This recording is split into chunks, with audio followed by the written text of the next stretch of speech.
Assalamualaikum warahmatullahi wabarakatuh.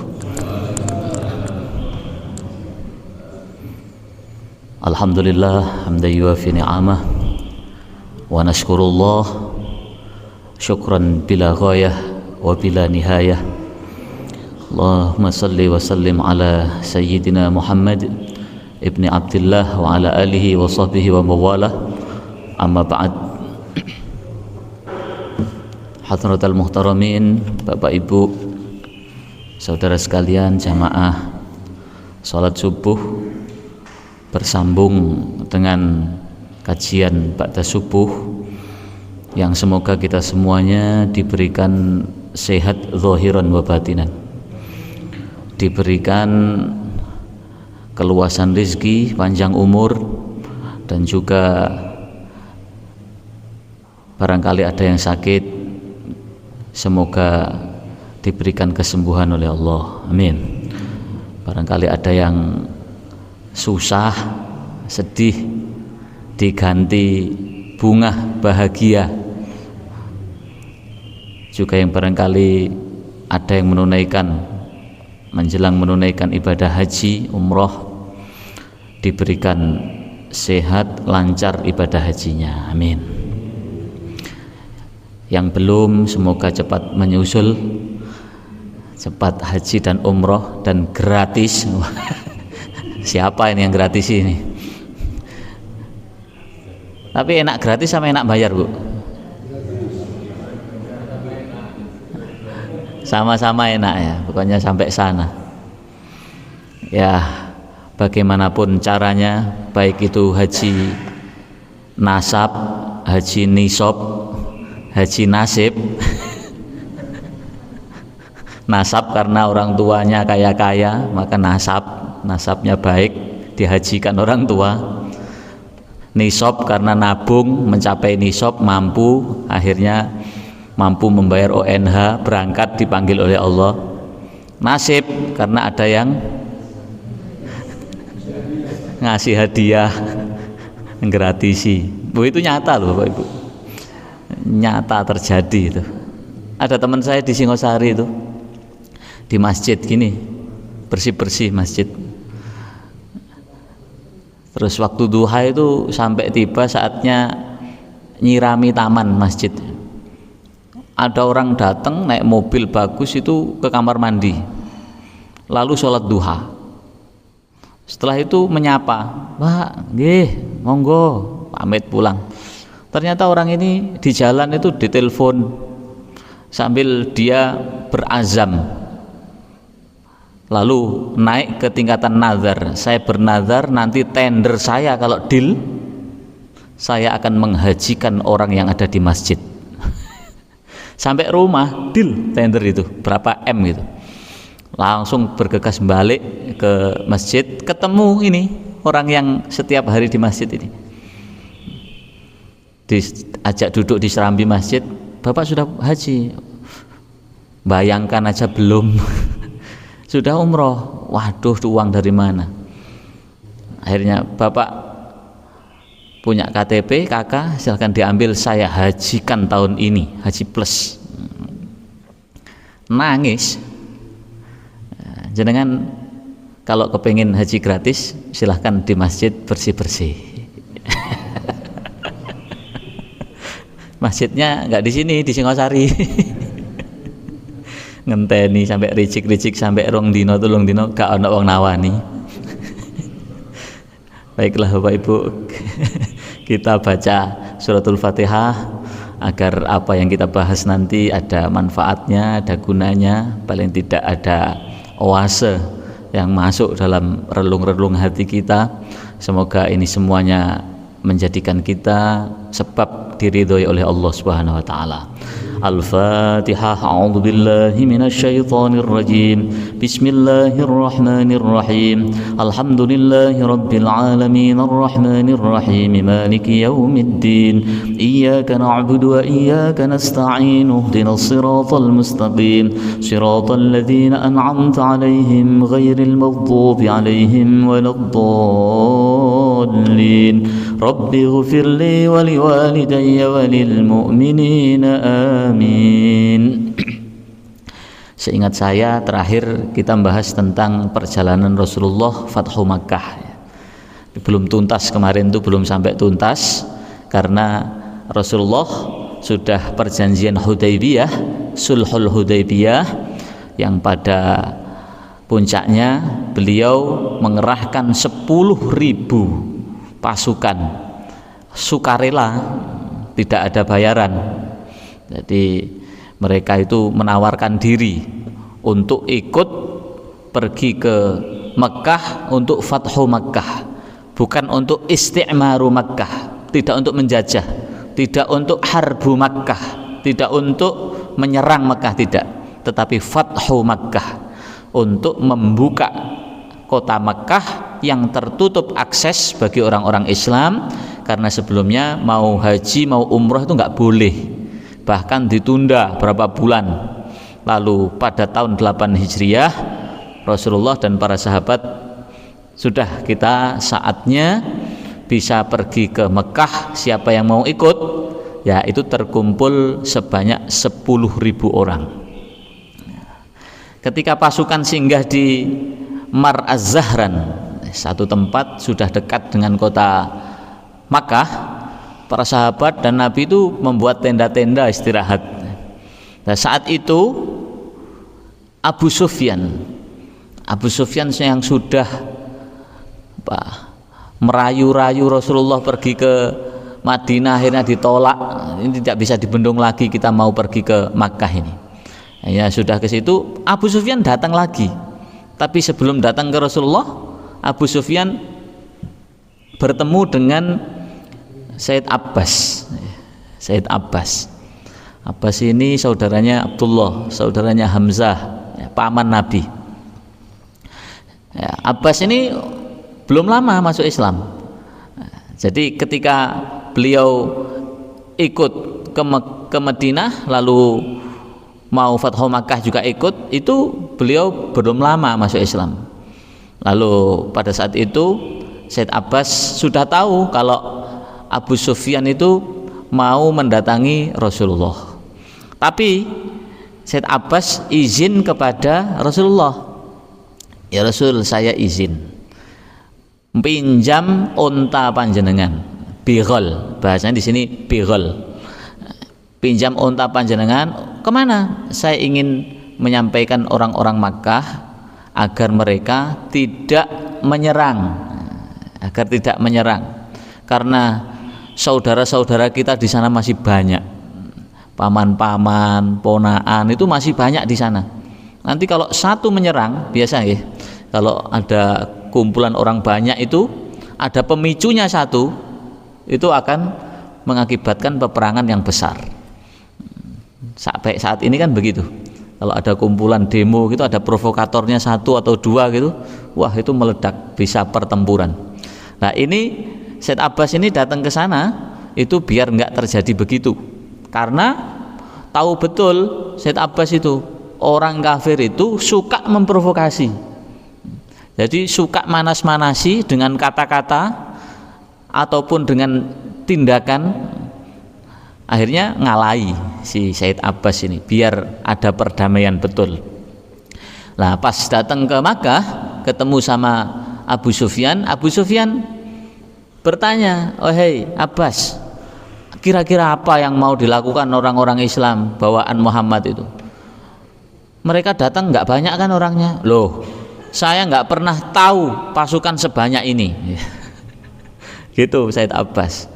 Lalu Abu Sufyan tanya lagi, gimana caranya kira-kira Muhammad dan pasukannya itu bisa dihentikan nggak? Kayaknya nggak bisa. Melihat semangatnya Umar, Utsman, Ali sudah getem-getem. Apa itu getem-getem? Geregeten, ingin membunuh orang-orang yang selama itu sudah lama memusuhi Rasulullah. Yang nggak terima itu sahabatnya. Kalau Rasulullah ya tenang-tenang aja. Biasanya gitu ya. Jadi yang nggak terima itu orang-orang yang mendukung. Kalau yang didukung ya santai kawan. Jadi Abu Sufyan akhirnya ikut sama Said Abbas. Ya udah kalau gitu saya tak menghadap Muhammad. Kamu kalau berangkat sendiri belum tentu kamu bisa selamat. Ayo bonceng aku wae wis.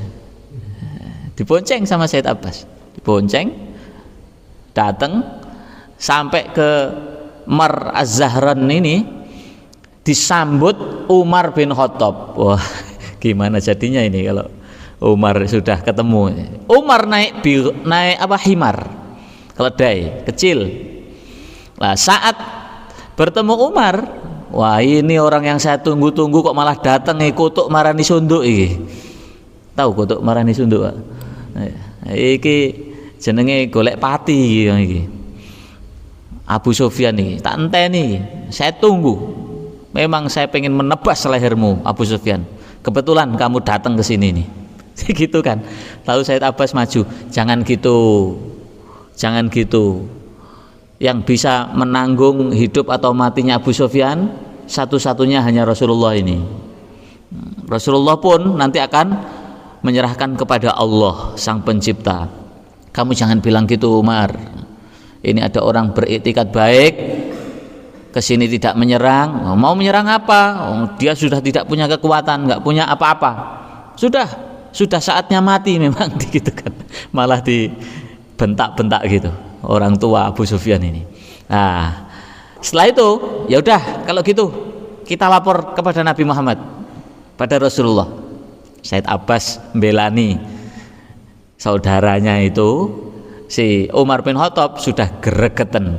Satunya Umar bin Khattab naik himar kecil, yang Abbas sama Abu Sufyan naik bigolnya Rasulullah yang besarnya itu 2 kali besar manusia.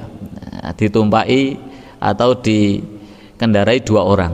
Balapan, pengen cepet-cepet segera siapa yang duluan ke Rasulullah ini. Pengennya Umar dulu datang. Itu ya naik keledai ya seberapa kencengnya kan, nggak begitu kenceng. Yang satunya juga gitu, balapan 2 ini, pengen segera bertemu Rasulullah, cepet-cepetan. Apa perlunya? Biar sama-sama pengen cepet menyampaikan argumen. Nanti kalau Umar dulu, pasti Umar akan menyampaikan sesuatu sehingga saya akan dipenggal. Ini Abu Sufyan ini akan dipenggal oleh Umar bin Khattab. Umar bin Khattab juga gitu, jangan sampai kedahuluan, nanti batal saya memenggal lehernya Abu Sufyan itu. Jadi balapan. Ketika sampai kepada Rasulullah, Rasulullah bilang, dah, saat ini adalah saat engkau sudah harus mengakui, bersaksi bahwa tiada Tuhan selain Allah, aku adalah utusan Allah. Bagaimana Abu Sufyan? Abu Sufyan ini wong atos aja nih, orang yang keras. Bilangnya gini, sampai saat ini di dalam hatiku masih ada sesuatu yang mengganjal. Sudah pada posisi kayak gitu itu loh, ditawari masuk Islam masih berkata gitu. Pada saat ini, sampai saat ini masih ada sesuatu yang mengganjal dalam hatiku sehingga saya belum mampu melafadzkan syahadat. Kira-kira kalau penjenengan jadi Umar gimana? Sowen nih dikasih hati kok ditawari sama Kanjeng Nabi jawabnya kayak gitu malahan. Wah, keras kepala kamu Abu Sufyan. Akhirnya Abbas berkata, yang dari awal menjemput lalu datang diantarkan digaeti terus ini, Abbas berkata, Abu Sufyan, kamu tuh nggak tahu diuntung, celaka kamu. Ayo sekarang masuk Islam, sudah nggak ada pilihan lagi, nggak ada pilihan ini, kamu masuk Islam atau mati. Udah gregetan sih Abbas ini, sudah dibela nih, sudah saatnya tinggal login saja. Itu kok ono aja alasannya, ada aja alasannya. Akhirnya dengan terpaksa, dengan bentaan Umar bin Khattab, dengan desakan Abbas, juga dengan statement Rasulullah yang sebenarnya tidak keras Rasulullah pada saat itu, sudahlah Abu Sufyan, kamu sudah saatnya masuk Islam, bersyahadat. Lalu Said Abbas melanjutkan perkataan, wahai Rasulullah, Abu Sufyan adalah orang yang suka membangga-banggakan dirinya, maka kasih dia sesuatu, kasih dia jaminan. Dia itu masih ada keraguan, iya nanti kalau Islam menang, iya kalau Islam nanti bisa benar-benar berkuasa lama di Mekah Madinah. Kalau enggak, saya kan punya kekuasaan besar di Mekah. Ya gitu. Akhirnya Rasulullah bilang, tenang, kamu nanti setelah masuk Islam, saya menjamin engkau atas keselamatan engkau wahai Abu Sufyan, dan saya yakin akan menjadikan engkau berkat ridho Allah, engkau akan menjadi orang yang terhormat di sisi Allah, meskipun engkau di masa lalumu memusuhi aku dan seluruh sahabat-sahabatku. Akhirnya dengan berat hati Abu Sufyan masuk Islam. Itu pun sudah diejek sahabat-sahabat, Sa'ad bin Ubadah, Umar bin Khattab, Khalid bin Walid, itu sudah ngojloki Abu Sufyan itu habis-habisan sudah. Karena Abu Sufyan ini tokoh sentral, orang kafir, pimpinan besar orang kafir. Nah, beliau itu Abu Sufyan ini dagangnya itu kan sudah tingkat internasional. Dagangnya ke Syria, ke Syam, ke Yaman, ke Iran, Persia, bahkan menjalin hubungan diplomatis itu sampai ke Romawi. Itu Abu Sufyan. Jadi jauh sekali jangkauan Abu Sufyan untuk menyambungkan bahwa orang-orang Mekah itu punya kekuatan. Itu yang mimpin Abu Sufyan. Lah pada saat mau Fathu Makkah ini, ya, perjalanan menuju Fathu Makkah kurang sebentar ini, Abu Sufyan masuk Islam. Setelah itu bersama Said Abbas mendengarkan Rasulullah dan para sahabat itu ditata pasukan umat Islam yang dari luar Mekah menuju ke Mekah itu jumlahnya 10.000 orang. 10.000 orang. Ini dibagi menjadi 5 peleton, 5 kompi. Setiap kompi ada 2.000 pasukan dengan segala ciri khas senjata dan juga model strategi perangnya masing-masing, karena berasal dari beberapa kabilah yang berbeda. Satu persatu lewat jalan yang Abu Sufyan sama Said Abbas itu berada di ketinggian di satu bukit, itu bisa melihat setiap masuk satu ya, itu ditanya sama Abu Sufyan, tuh itu pasukan segitu banyaknya itu ketika mau masuk ke Mekah itu sampai gerbang itu melakukan demonstrasi, demo. Jadi ciri khasnya apa itu sambil melantunkan takbir dan juga yel-yel lah, kalau sekarang itu yel-yel ya, lagu-lagu syair ya, kayak orang nopo sakniki karnaval kayak karnaval itu ya, jalan masuk ke Mekah. Lalu Abu Sufyan tanya ke Said Abbas sama ada sahabat satu lagi yang berada di situ, itu dari mana itu kok segitu banyaknya itu hanya 2.000 orang gitu kan, itu dari mana, kabilah mana itu kabilah Sulaim.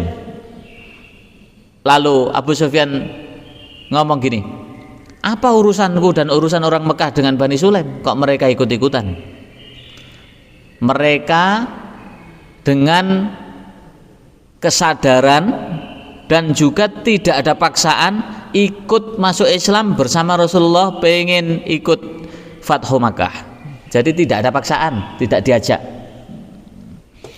Lalu datang lagi yang kedua, itu orang daerah mana lagi itu, kok punya beda lagi itu. Nah, itu juga gitu, itu adalah Bani apalagi gitu, banyak, ada 5 itu disebutkan. kepada Abu Sufyan. Abu Sufyan selalu menjawab, apa urusanku sama orang-orang Mekah dengan mereka? Saya nggak ada urusan sama mereka, kok mereka jadi ikut-ikutan? Itulah Islam. Satu orang disakiti, semua merasakan sakit. Itulah doktrin Rasulullah. Ketika satu orang diajak untuk ke Mekah, untuk Fathu Makkah, semua, itu belum semua itu, baru 10.000 yang ikut, itu pun tanpa pamrih apapun. Oh gitu. Sampai 5 kompi lewat, itu semakin naik, semakin waduh, jelas gak mungkin ini orang Mekah menghalau, melawan segitu banyaknya orang dengan kelengkapan yang luar biasa itu, maka tidak akan mungkin memukul mundur orang-orang Islam dari kota Mekah. Sudah wis damai saja. Akhirnya sampai kompi kelima itu Abu Sufyan lari ke Mekah di jalan yang lebih dekat, lewat jalan yang lebih dekat. Itu Abu Sufyan teriak-teriak kepada orang Mekah, menyampaikan, wahai orang-orang Mekah, kalian tidak akan mampu menghalau orang Islam. Ada satu sahabat yang namanya Hammas bin Qais. Dia itu bertugas mempersiapkan senjata-senjata di Mekah. Dia bilang, sekuat-kuat orang Islam, kita punya sejarah panjang, kita sering mengalahkan kompi-kompi besar, kompi-kompi kuat, bahkan Abraha sekalipun ketika mau menggempur Ka'bah, menggempur Mekah, tidak bisa. Itu. Lalu si Hammas bilang, saya sudah mempersiapkan peralatan perang saya, baju perang, panah, tombak, dan juga pedang sudah saya siapkan untuk menghalau orang Mekah kalau datang ke sini. Sampai punya syair, apabila mereka datang hari ini, aku tidak memiliki satu alasan lagi kecuali senjata yang komplit, pedang yang panjang ini, yang bermata mengkilat ini, untuk menghalau mereka. Itu syairnya. Begitu dikasih tahu begitu, kok enggak nurut si Hammas bin Qais ini.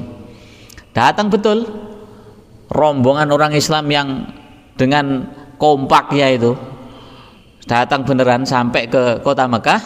Si Hammas lari ternyata.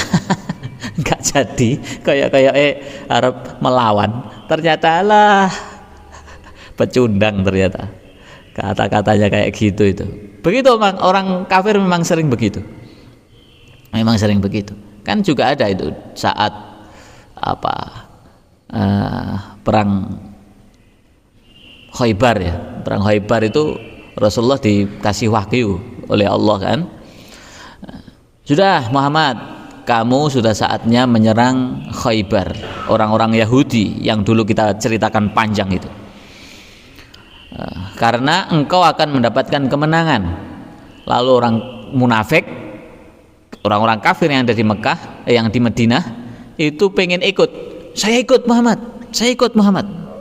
Setelah kumpul persiapan, lalu Rasulullah bilang, ini nanti kita perang menuju ke Khaybar dengan peralatan seadanya, dengan bekal yang seadanya. Nanti kalau sampai sana kita menang, tidak ada ghanimah bagi kalian. Kalian tidak akan kita bagi ghanimah untuk kalian. Orang kafir sama orang munafik mudun dewe, nggak jadi ikut. Ya udah kalau gitu nggak jadi. ada orang kafir itu begitu mentalnya. Makanya kita ini kan manusia, itu kan ada dimensi roh, ada dimensi fisik. Maaf saya tarik ke sini. Kira-kira lebih duluan mana Bapak Ibu, dimensi fisik kita ini, jasad, dengan dimensi roh, lebih duluan mana? Roh dulu nggih? Ya, berarti kita sepakat sudah. Roh dulu. Karena ada beberapa agama yang meyakini ya wis, roh ya roh, jasad ya jasad. Jasad itu terus akan ditempeli oleh roh kapanpun.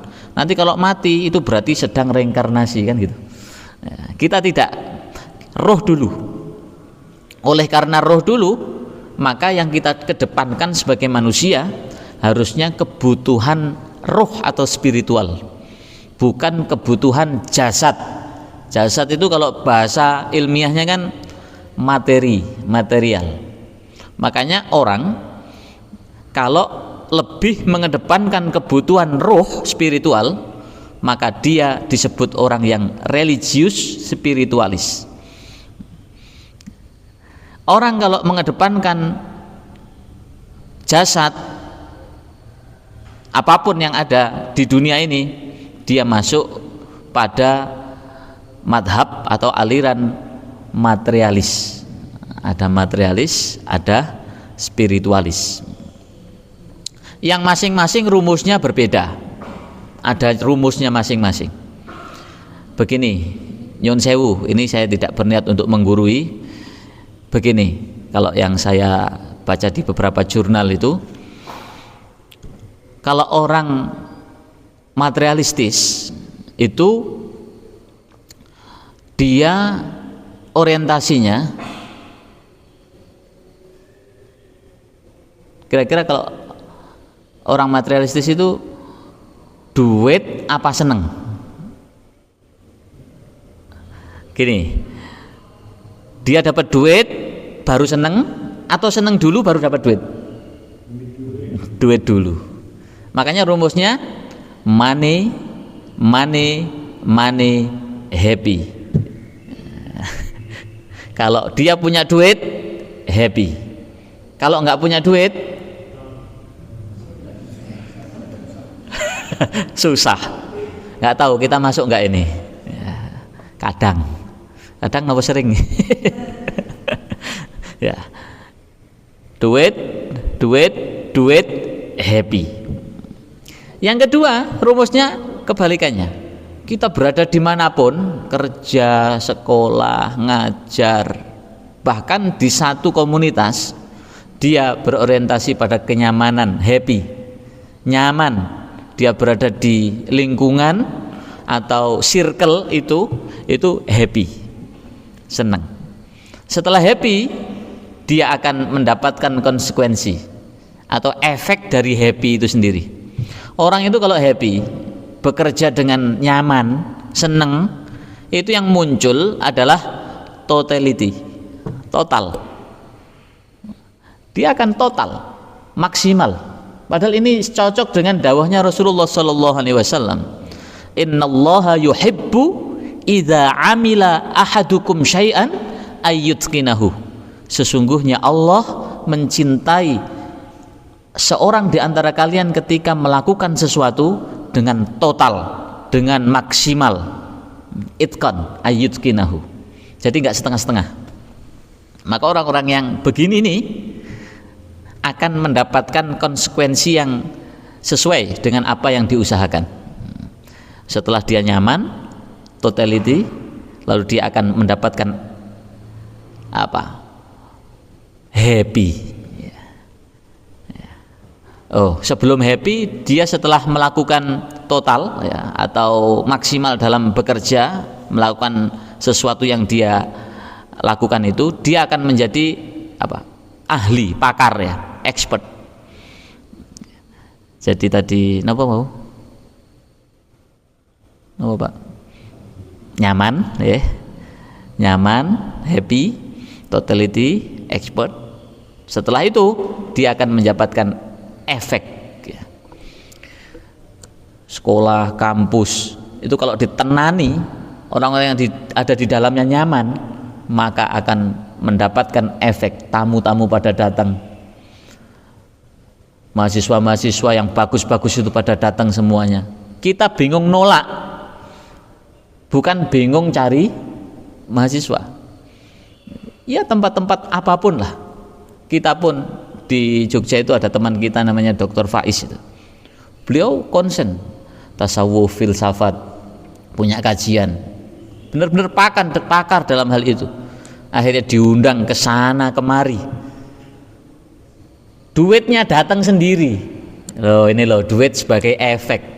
bukan duit sebagai tujuan. Orang yang demikian adalah orang yang spiritualis, orang religius. Islam mengajarkan itu, maka para sahabat dulu sangat kokoh keimanannya, sangat kokoh pendiriannya dalam ikut sami'na wa atoknya kepada Rasulullah Shallallahu Alaihi Wasallam. Maka diajak kemanapun, kalau Rasulullah sudah bilang deal, oke, ya berangkat. Coba kalau mentalnya seperti orang Madinah diajak perang Khaybar tadi, ya, nanti kita perang, kalau menang ghanimahnya nggak kita bagi pada kalian, nggak jadi kalau gitu. Kalau gitu semua orang Islam ini dididik begitu, wah hancur ini, nggak bisa istiqomah seperti ini. Makanya kita ini dididik oleh seorang mentor paling handal, yaitu baginda Nabi Muhammad Sallallahu Alaihi Wasallam. Sallu ala Nabi Muhammad. Termasuk apa ya, para pemuda-pemuda itu ya, adik-adik kita itu sesuai jurnal yang keluar dari Harvard ya, Harvard University, itu disampaikan bahwa rata-rata orang-orang dari 700 orang sukses di dunia ini, itu ditanya, ternyata kesuksesan mereka dalam hal ini suksesnya itu meraih kenyamanan, ketenangan, tidak gampang depresi, tidak gampang stres. Nah, orang-orang ini ditanya, ternyata masa lalunya, terutama masa kecilnya, itu mereka satu, tidak dimanja, yang kedua suka atau punya kebiasaan bantu-bantu orang tua di rumah, bersih-bersih.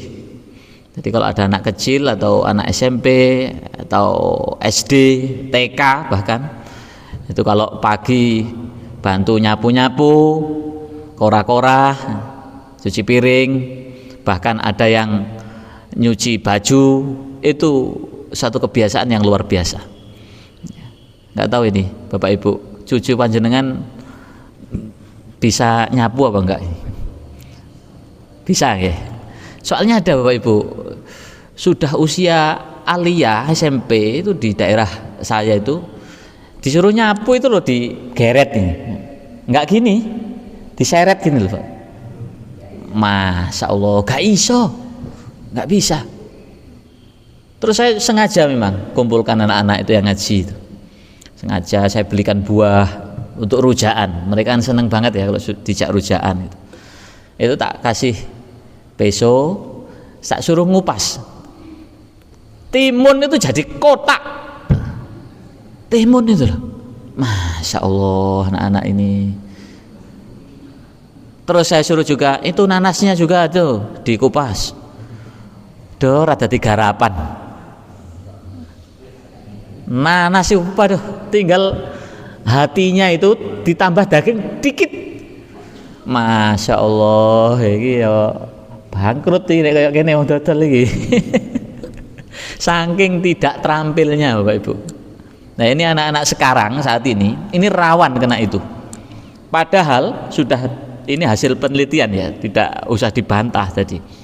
Nah, yang bisa membantah hanya takdir Allah. Kalau memang takdir ya sudah, takdir selesai urusannya. Nah, ini sebagai ikhtiar dari 700 itu 85% yang sukses itu anak-anak yang satu tidak dimanja di masa kecil, yang kedua dikasih tanggung jawab di masa kecilnya untuk belajar atau bersih-bersih bantu orang tua di rumah. Nah sekarang itu enggak ya, disuruh berikan garam habis gitu ya,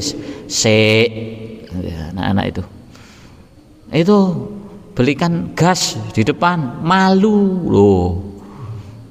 Ini iya calon masa depannya ini, wah seakan kasihan sama anak-anak begitu. Makanya kalau masa-masa pendidikan jangan kasihan nemen-nemen sama anak-anak itu, dididik sebaik-baiknya. insya Allah kita berjalan bersama. Saya juga mohon doa Bapak Ibu, anak saya masih kecil. Ini sebenarnya saya menasihati diri saya sendiri. Ya, semoga masa depan anak-anak ini semakin baik ya, karena tantangannya semakin kompleks. Sudah, ketika umat Islam sudah masuk ke Mekah, itu sebagai titik kumpulnya adalah di Masjidil Haram, Al-Masjidil Haram. Rasulullah setelah masuk ke Mekah didampingi oleh para sahabat yang segitu banyaknya itu, masuk di areal atau lokasi Masjidil Haram, beliau apa yang dilakukan? Orang Makkah, orang kafir hanya bisa menyaksikan sebagai penonton, melihat orang Islam yang segitu banyaknya, dan Rasulullah itu selalu menjadi pusat perhatian pada saat itu. Karena pasti apa yang diucapkan Rasulullah, sahabat yang jumlahnya 10.000 ngikut. Maka mereka cemas-cemas, harap-harap cemas ya, berharap semoga apa yang disampaikan Rasulullah tidak membahayakan. Coba kalau Rasulullah bilang serang mereka gitu, hancur. Untungnya Rasulullah bukan awake dhewe. Nah, pada saat itu Rasulullah apa yang disampaikan? Diam. Menuju ke Ka'bah, mau masuk Ka'bah dikunci. Saat dikunci Ka'bah, itu kan yang megang kunci itu kan Utsman bin Talhah. Nah, ini ada kisah. Ya. Utsman bin Talhah ketika Rasulullah sudah mau masuk ke Ka'bah dalam keadaan terkunci ini, Utsman bin Talhah singitan, delik nek ndukur di atasnya Ka'bah, dicari-cari, mana ini Utsman ini, mana yang pegang kunci ini. Wah, sahabat-sahabat, kalau nggak ngasih kita hancurkan kalian gitu. Wes, akhirnya mereka mau nggak mau mencari Tolhah, ketemu di atas atau di atapnya Ka'bah itu, delik. Sudah akhirnya dikasihkan kunci itu, Rasulullah masuk membuka pintu Ka'bah, di dalam penuh dengan berhala. Di dalam Ka'bah itu berhala tok di sini. Itu para orang-orang kafir ya cuma melihat apa kira-kira yang akan dilakukan oleh Muhammad ini. Akhirnya berhala-berhala itu dipindahi, dikeluarkan, minta tolong para sahabat-sahabat, keluarkan ini semuanya. Setelah dibersihkan, Rasulullah sholat di sana, di dalam Ka'bah. Saya tanya Bapak Ibu, kalau panjenengan berada di dalam Ka'bah, mungkin enggak kira-kira? Nggih, mungkin mawon tapi sulit ya.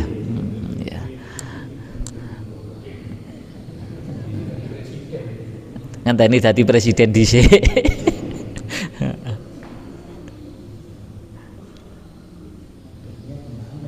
Lah hadapnya kemana? Ini pertanyaannya. Ketika di luar Ka'bah kan jelas kita menghadap kiblat. Bahkan ketika sholat di sampingnya atau sekitar Ka'bah, itu mata kita tidak melihat di tempat sujud atau di telunjuk kita, tidak. Tetapi pas tahiyat terutama itu langsung melihat Ka'bah. Itu khusus ya. Itu ijma ulama fikih itu menyepakati bahwa kalau kita berada di depan Ka'bah itu langsung mata kita menatap Ka'bah. Begitu. Masalahnya sekarang kalau sholatnya berada di dalam Ka'bah, menghadap mana?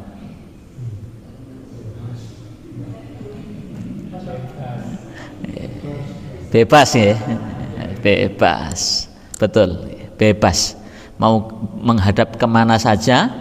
Ini jumhur ulama fikih menyepakati bahwa kalau berada di dalam Ka'bah silahkan mau menghadap kemana saja, itu sah karena dia sedang berada di dalam kiblatul muslimin. Itu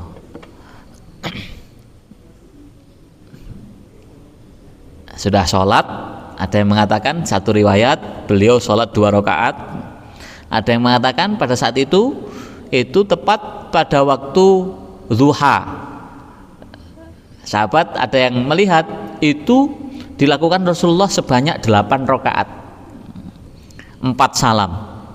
Lalu sahabat yang meriwayatkan hadis ini mengatakan, hadhihi hiya sholatud duha, itu adalah sholat duha. Ada sahabat yang mengatakan yang 2 rakaat tadi, hadhihi hiya sholatus syukri li fathi Makkah, ini adalah sholat syukur, syukur karena Mekah sudah dibuka peradabannya, yang sebelumnya itu menjadi markas orang-orang kafir. Dan Rasulullah bersabda, Rasulullah menyampaikan wahyu, yang wahyu itu turun pada saat itu pada surat Saba ayat 49.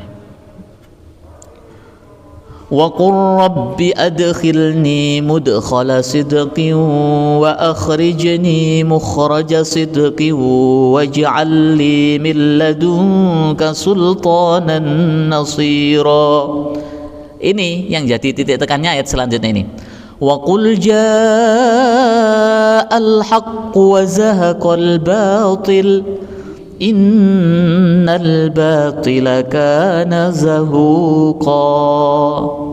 Wa qul, katakan Muhammad, jaa, telah datang, al haqqu, hal yang hak, yang benar dari Allah ini, wa zahaqa, dan telah lenyap, hancur, al batilu, hal-hal yang batil selama ini engkau disakiti, dicaci, dimaki, itu semuanya zahaqa. Innal batila, sesungguhnya kebatilan-kebatilan yang mereka lakukan, kana zahuqa, sekarang sudah saatnya benar-benar lenyap di hadapan kalian. Nah ini.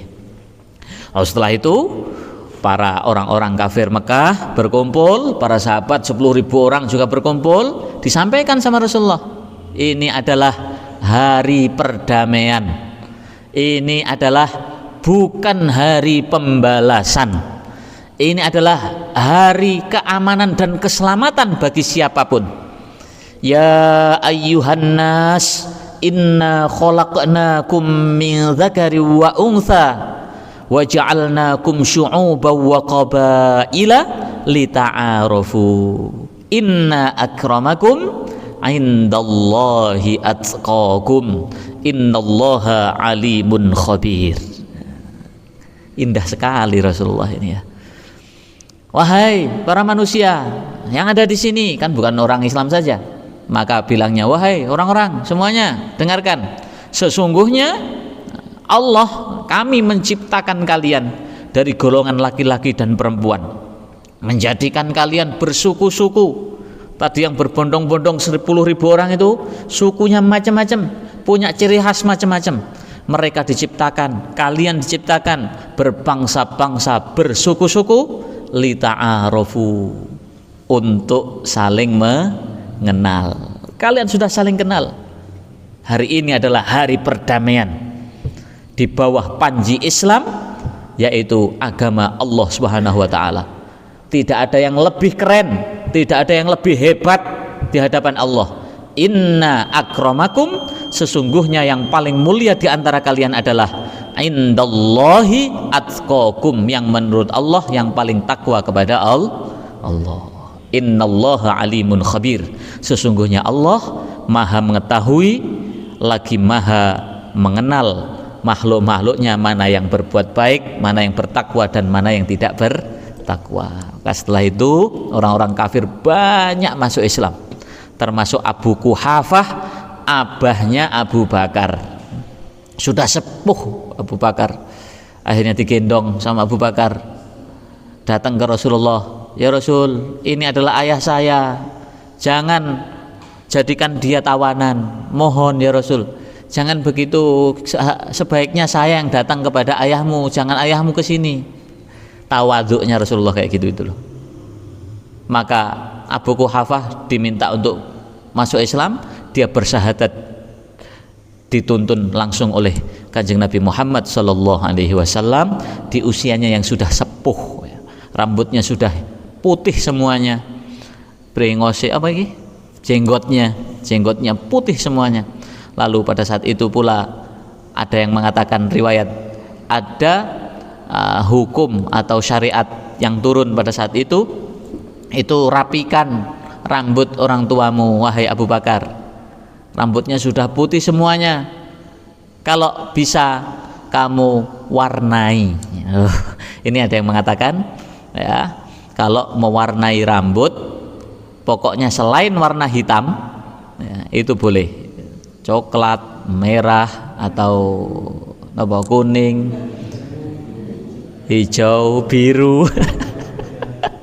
Tapi kok pada saat ini sepertinya kok orang begitu, apalagi masih muda ya, masih muda kok dicet-cet begitu, itu apa, orang melihat itu kayak nakal gitu, kayak kurang enak gitu. Tapi kalau sudah sepuh ya silahkan. Itu nggih Bapak Ibu, mungkin itu yang bisa saya sampaikan. Mungkin ada yang disampaikan, baik itu pertanyaan maupun tambahan, mungkin monggo. Setelah itu saya tutup.